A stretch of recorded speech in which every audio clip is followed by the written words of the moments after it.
Salut la famille, salut les amis.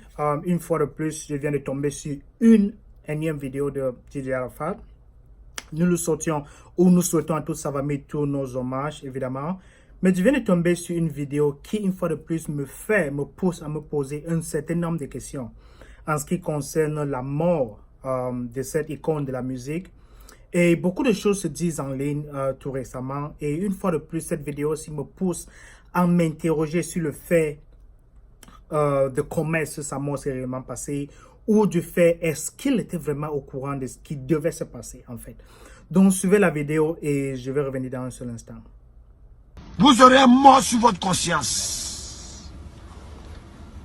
Vous aurez un mort sur votre conscience.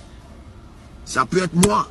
Dans ce message, comme vous les fans qui regardez des vidéos, vous voyez tout en buzz. Je vous dis, ce n'est pas buzz. Vous allez perdre un artiste. Ça peut être moi. Ok, vous venez donc de suivre ce que Arafat vient de dire dans cette vidéo-là. Et je ne sais pas si quelqu'un parmi vous peut un peu me classer là-dessus. Parce qu'il semble qu'il faisait un live pendant cette vidéo-là. Et il a eu à dire ces propos-là. Mais pourquoi donc avait-il à dire ces propos? De quoi faisait-il allusion? Et une fois de plus, je n'ai pas suivi le live. Je ne sais pas exactement de quoi il parlait. Peut-être il faisait un clash, comme il avait l'habitude de le faire. Ou peut-être il était simplement honnête. Il parlait de ce qui devait se passer avec lui. Je ne sais pas. Mais c'est vraiment troublant d'attendre ces propos-là. Et je ne sais vraiment pas quoi dire parce que nous l'aimons tous, nous l'avons tous pleuré. Ça ne fait pas très longtemps qu'il est passé de vie à trépas. Donc, vraiment, je ne sais pas si quelqu'un a assez d'informations. Je ne sais pas de quoi il parlait en fait ce jour-là. Vous pouvez bien partager ces informations avec nous, puisque je suis vraiment dépassé d'entendre ces propos-là.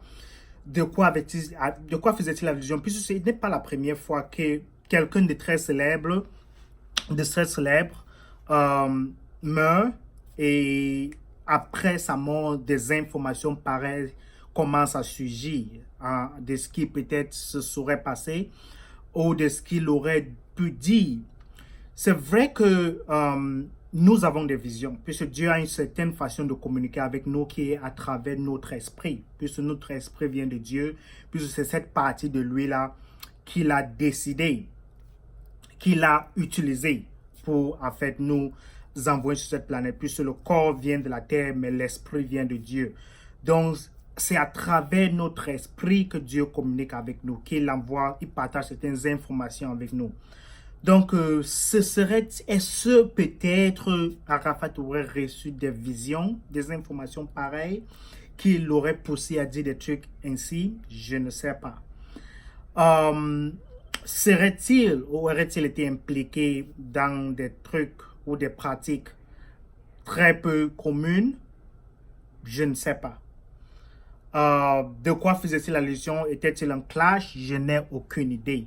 Donc, j'espère vraiment que quelqu'un sur la toile pourra partager beaucoup plus d'informations avec nous pour que nous puissions aussi être éclairés de ce que Arafat parlait exactement avant qu'il ne meure. Mais sinon, ça reste une très forte douleur dans toute la communauté, tous ses fans, la Chine, comme ils les appelaient le plus souvent. Donc, si quelqu'un a plus d'informations, s'il vous plaît, partagez-les avec moi, puisque moi aussi, je n'ai aucune idée de ce qui faisait allusion là. Et espérons que vraiment en fait, que son âme repose en paix. Là, c'est le plus important. Il n'est plus, et nous prions juste que, avant qu'il ne meure, il ait confié sa vie au Christ, il a accepté le Christ comme étant son Seigneur, son Sauveur. Là, au moins, c'est la seule garantie qu'il est allé au paradis, puisque ce n'est que ça qui décide que tu ailles au paradis ou pas. Peu importe les bienfaits, peu importe les œuvres de charité, les écoles, l'argent que tu as, ça ne sert à rien. Une fois que tu expires le souffle ou ton esprit te quitte, le plus important, c'est que tu aies accepté le Christ comme étant ton Seigneur, ton Sauveur. Donc, ce n'est que ça. Donc, espérons, si quelqu'un a plus d'informations, partagez-les avec nous. Et espérons que vraiment sa mort était juste une mort naturelle. Il aimait beaucoup les motos et il a laissé sa vie sur une moto. Donc, C'est tout ce que j'avais à partager avec vous. Si vous avez plus d'informations, partagez avec moi. OK?